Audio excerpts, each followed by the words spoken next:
satu asteroid dengan kelebaran yang dianggarkan 220 meter dijangka terbang melintasi orbit bumi pada Sabtu 24 Julai 11.35 malam waktu Malaysia. Asteroid ini kelajuannya 18,000 batu sejam. Ia akan sekadar lintas sahaja tanpa menimbulkan sebarang ancaman. Sebenarnya setiap tahun pun ada saja asteroid yang lalu dekat dengan bumi, tapi bukanlah dekat sangat, sekadar nama dekat lah. Yang terbesar saiznya tahun ini dah lalu dah, dalam bulan Mac hari tu. Yang tu lagi besar, diameternya 900 meter dan kelajuannya 124,000 km sejam. Lebih kurang begitulah kalau tak salah dinotakan tadi. Masa dia melintas itu jaraknya 2 juta kilometer dari bumi. Jauh lah kalau ikut anggaran kita. Tapi bagi orang-orang yang mengkaji angkasa ni, jarak tu dianggarkan ada risiko. Kena berhati-hati. Jarak 2 juta kilometer dari bumi ini lebih kurang 5 kali ganda jarak bumi dan bulan. Sejauh mana jarak bumi dan bulan? Seandainya bumi itu sebesar duit 10 sen, yang kita duduk agak lah selalunya, bulan tu duduk tepi bumi kan? Sebenarnya tak. Kalau bumi itu sebesar 10 sen, jarak dia dengan bulan lebih kurang begini. Lebih kurang. Jauh. Bulan tu dia berputar di sini. Ni 5 kali ganda yang asteroid hari tu. Lagi jauh lah. Yang 2 juta kilometer. Walaupun lebih daripada 5 kali ganda jarak bumi ke bulan, tapi tetap diklasifikasikan sebagai asteroid yang berpotensi berbahaya. Jadi pada hari Sabtu ni ada satu lagi. Menuju zaman akhir ni, kita memang kena lebih kerap lagi memantau, memerhati tanda-tanda di langit. Dan tanda-tanda tu pula biarlah yang kukuh. Janganlah mudah-mudah terpengaruh dengan teori-teori langit akhir zaman yang lemah, yang tak bersandaran, tak ada sandaran yang bagus. Kena pilih-pilih jugalah. Tapi kita, terutamanya umat Islam, kena mula rajin dah memerhati, memantau tanda-tanda di langit. Berita seterusnya, seorang kartunis Denmark yang pernah menghina Nabi Muhammad SAW pada tahun 2005 melalui lukisan dia dilaporkan meninggal dunia dalam usia 86 tahun. Namanya Kurt Westergaard. Menurut keluarganya, dia meninggal ni kerana menderita penyakit lah, tapi tak dinyatakan apa penyakitnya. Dia ni sebenarnya hidup dalam ketakutan sebab sering diancam selepas daripada dia keluarkan lukisan dia tu kan. Tapi dia cakap dia tak menyesal pun lukis kartun tu. Yang ketiga, banjir terburuk di Jerman menyaksikan angka korban meningkat kepada 165 orang, tambah lagi. Kebanyakan mangsa yang terkorban ditemui dalam bilik kediaman. Dipercayai cuba menyelamatkan barangan berharga. Ini yang tertulis dalam akhbar. Apakah artinya? Yang pertama, mungkin kejadian itu berlaku secara tiba-tiba. Kalau bukan tiba-tiba takkan tak sedar kan? Air baru naik di halaman, air baru naik separas buku lali, air baru naik separas lutut. Ni seolah-olah mereka ni nak pergi ambil barang penting dalam bilik, terperangkap di sana. Seolah-olah tiba-tiba saja datang. Dan hari kehancuran tu pun nanti, dia tiba-tiba juga datangnya, pada saat yang tak dijangka oleh sesiapa.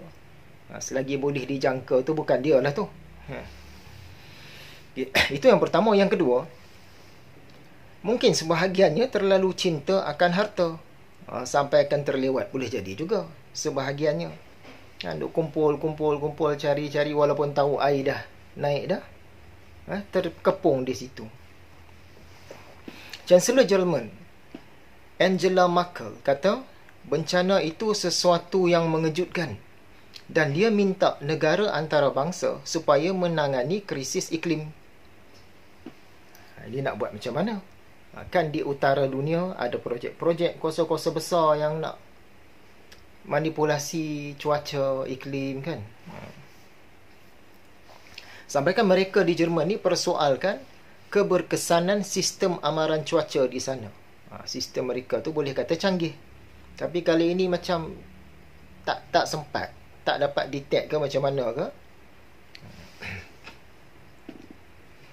Canggih pun terkena juga dengan bencana alam. Dengan banjir ni. Yalah.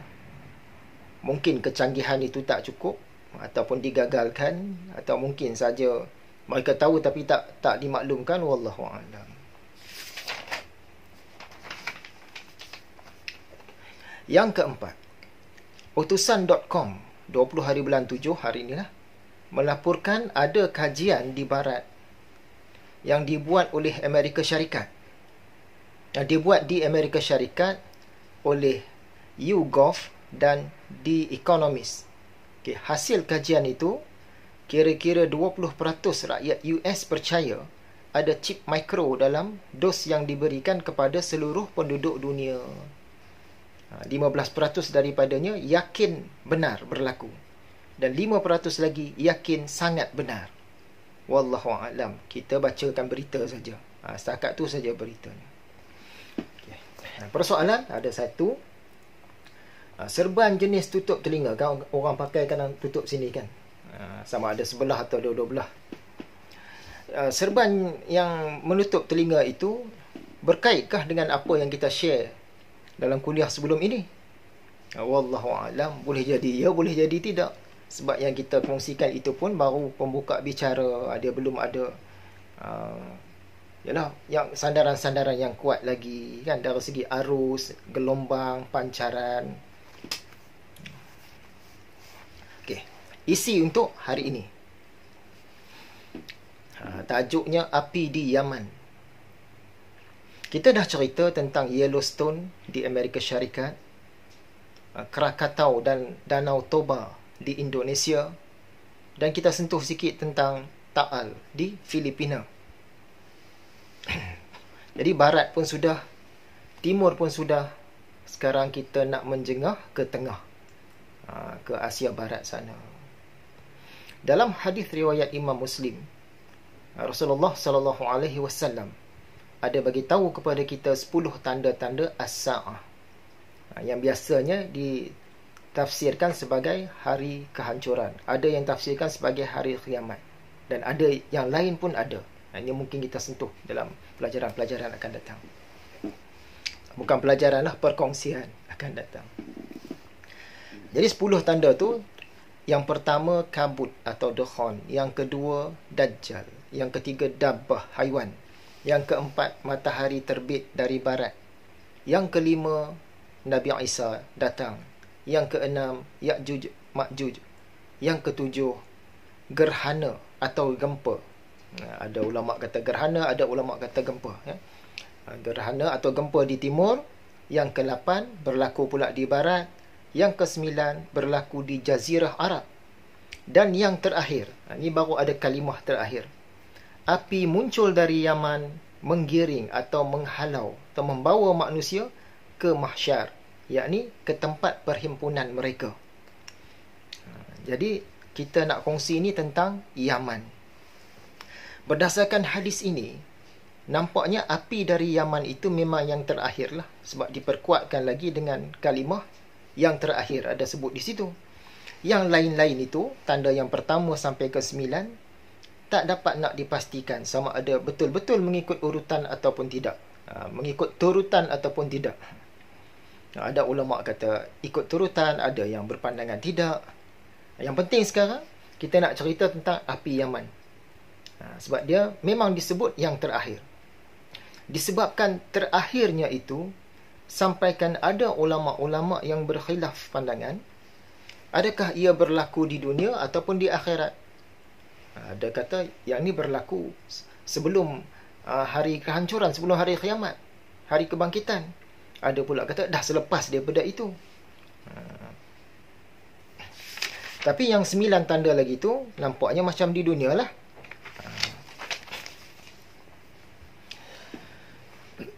Jadi boleh jadi ia ni berlaku sangat dekat. Sangat dekat. Kerana muncul saja api, terus manusia pun ke mahsyar. Boleh jadi dia nak menunjukkan bahawa sangat dekatnya tanda terakhir. Tu Nabi tekankan tanda terakhir. Sangat dekatnya tanda terakhir tu dengan kebangkitan manusia. Keluar saja api dari Yaman tu, terus kebangkitan. Mungkin itu hari kehancuran lah. Sebab dekatnya sangat tu. Wallahualam. Jadi cerita tentang api di Yaman ini betul-betul zaman akhir lah. Sesuai sangatlah dengan kuliah kita. Sebab perkongsian kita ni lebih kepada zaman akhir, bukan akhir zaman.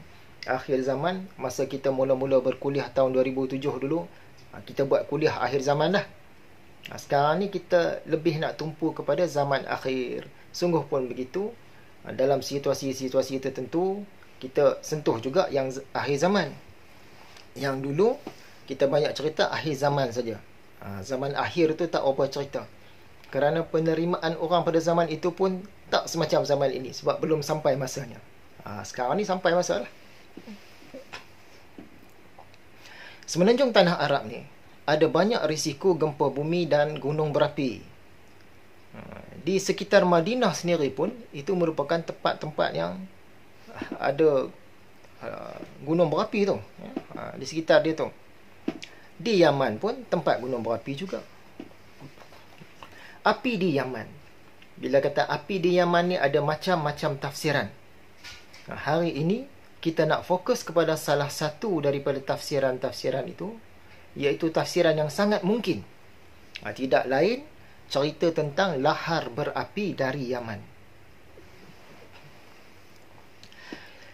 Di mana kedudukan Yaman ni? Yaman ni di semenanjung Tanah Arab, di bahagian selatan dia. Di selatan itu ada wilayah yang bernama Hadramaut. Hadramaut ni ada macam-macam maksudlah nama dia tu.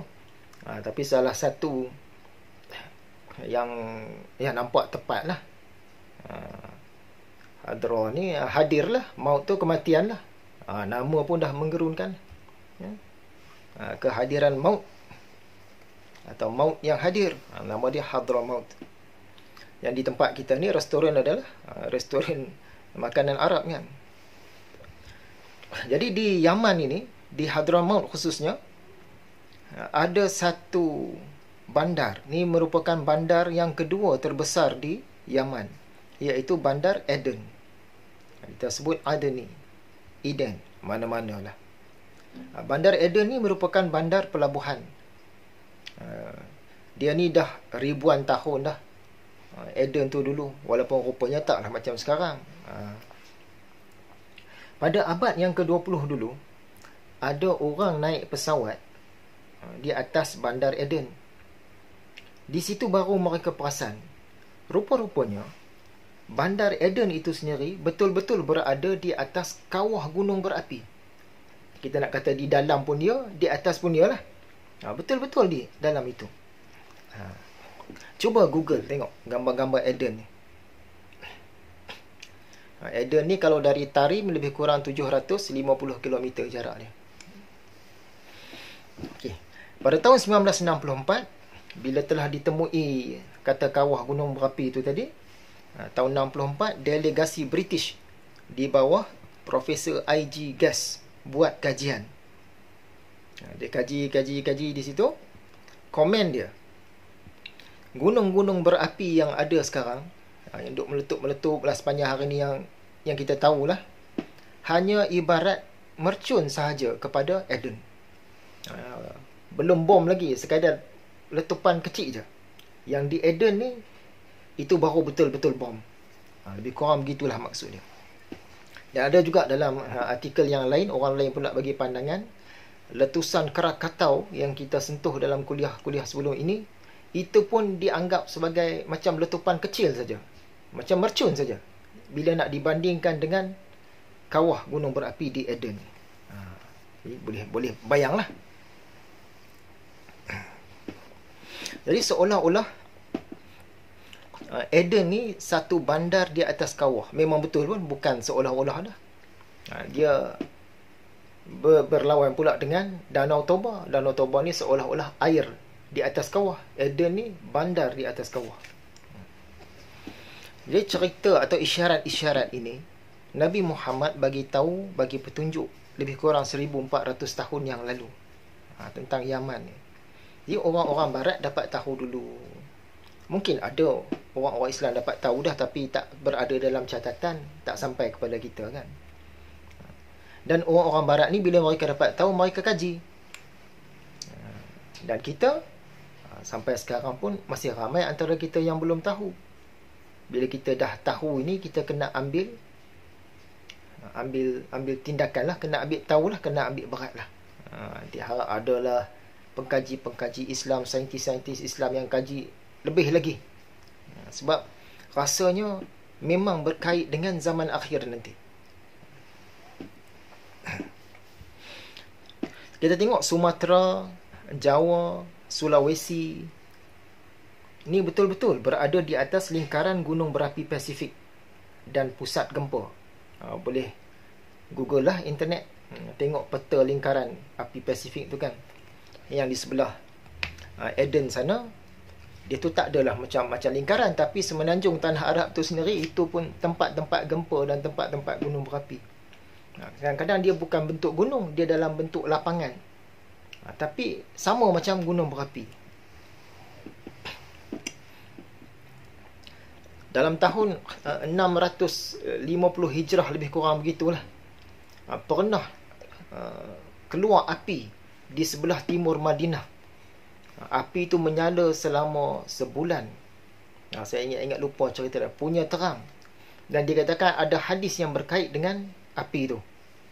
Sekiranya saya ingat, nanti saya sentuh lagi dalam kuliah yang akan datang. Api itu menyala lama. Sampaikan kalau orang nak berjalan malam dari Madinah nak menuju ke apa nama tempat dia, dekat utara Madinah tu, jauh lah, ratus kilometer juga. Seolah-olah cahaya bulan terang. Tak payah suluh dah. Dan api tu, cahaya dia tu, cahaya di langit akibat kebakaran yang menyala selama sebulan itu, sampai boleh dilihat di Syria. Punya terangnya tu. Itu pada tahun 650 Hijrah lebih kurang gitulah.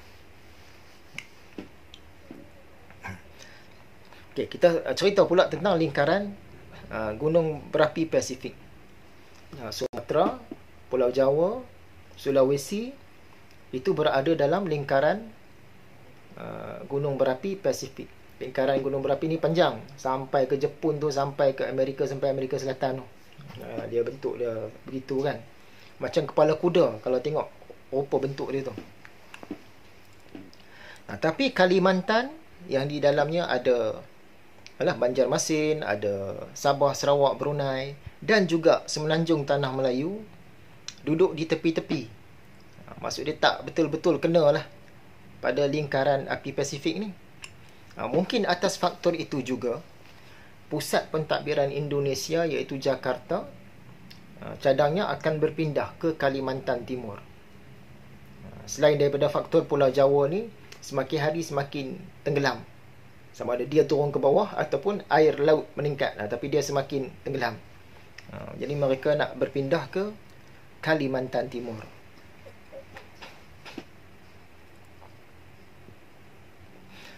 Kalau tengok Pulau Jawa itu memang tepat sungguh lah, di atas lingkaran api Pasifik. Di sepanjang lingkaran api Pasifik ni ada 452 gunung berapi, dan 70% daripadanya dalam mod aktif. Orang kata Amerika Syarikat tu antara negara yang selamat. Kalau duduk di Nusantara ni tak selamat. Tapi bila kita dah tahu tentang Yellowstone tu, rasa-rasa tak selamat juga sana tu kan. Yellowstone tu lagilah sedang mengintai-ngintai, tunggu masa aja. Dan yang lebih tak selamat lagi, walaupun bukan kerana faktor gunung berapi, ialah negara haram Israel tu. Patutnya mereka tu yang pakat-pakat lari keluar. Habis sebaliknya mereka pakat-pakat masuk, tunggu di situ. Mereka sangka di situlah yang paling selamat, dan akan datang pula juru selamat lagi. Lagi 2 kali ganda selamat lah. Itu tempat mereka akan disembelih sebenarnya. Begitulah umumnya manusia. Manusia ni cuba nak lari ke sana ke sini, usahalah kan. Dari satu sudut usaha baguslah. Tapi memikirkan nak lari. Dulu orang nak lari ke bawah tanah kalau berlaku apa-apa. Jadi dibina lah macam-macam kubu bawah tanah, terowong-terowong bawah tanah, projek-projek bawah tanah yang hebat-hebatnya lah oleh kuasa-kuasa besar ni. Tapi akhirnya mereka rasa macam tak apa nak selamat juga. Buat juga. Mereka buat bangunan-bangunan tinggi dengan kompleks-kompleksnya sekali. Dengan harapan ini salah satu tempat selamat ni. Hujung-hujungnya rasa macam tak apa nak yakin juga. Mereka buat pula tu bandar-bandar di dataran-dataran tinggi, bandar-bandar yang hebat-hebat. Itu pun hujung-hujungnya macam tak selamat juga. Sekarang ni mereka duk mengintai. Bukan sekarang, lama juga dah. Duk mengintai pula nak lari ke angkasa lepas pula dah. Sama ada di tempat yang berpijak atau tempat yang bergantung. Duk cari, duk kaji, duk mula projek, duk bawa orang pergi tengok, duk bagi dana semua. Nak lari ke sana pula. Sebab mereka pun dah tahu dah apa yang nak berlaku kat bumi ni kan. Nak lari sana pula. Lepas tu nak lari ke mana lagi pun tak tahulah. Rasanya setakat itu saja. Tentang akhir zaman ini, kita kena ambil berat hadis hadis Islam, iman dan ihsan. Kita sebut hadis Jibril kan. Sebab Islam, iman, ihsan tu, lepas tu ada cerita tentang as-sa'ah. Itu seolah-olah peningkatan makam tu sebenarnya. Ada petua di dalam itu. Islam, iman, ihsan, as-sa'ah. Ada petua di tu. Apalah yang tu ada kesempatan yang sesuai, kita cerita. Sekadar ini saja, salah silap mohon banyak maaf. Hingga jumpa lagi dalam perkongsian yang akan datang.